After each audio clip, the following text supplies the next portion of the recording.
Hello squad, പിടിച്ചതിനേക്കാളും വലുതാണ് മാളത്തിൽ എന്നൊക്കെ നമ്മൾ പറയില്ലേ, അതേ അവസ്ഥയാണ് പെട്ടെ എനിക്ക്. നീ എവിടെ പരിപാടി അവതരിപ്പിച്ചാലും ഇത് തന്നെയാണല്ലോ നിന്റെ വിധി. വരുമ്പോൾ നമ്മൾ ബൈക്ക് റൈഡ് എടുത്തുകൊണ്ട് തന്നെയുള്ള അനുഭവം കാരണം ഞാൻ എന്ത് ചെയ്ത് പോകുമ്പോൾ എന്നാൽ പിന്നെ ഓട്ടോ ബുക്ക് ചെയ്യാമെന്ന് പറഞ്ഞിട്ട് ഒരു ഓട്ടോറിക്ഷ ബുക്ക് ചെയ്തു.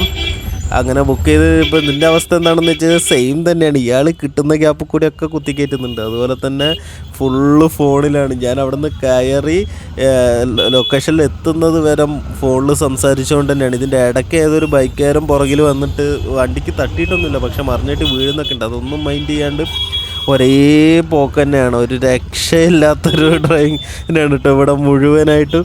അങ്ങനെ ഇയാൾ ഫോണിൽ നിന്ന് എന്താ പറയുക അതൊക്കുന്നേ ഇല്ല. ഇത് തട്ടിയില്ല എന്നുകൊണ്ട് ശരിക്കും പറഞ്ഞു കഴിഞ്ഞാൽ നല്ല പേടിയുണ്ട്.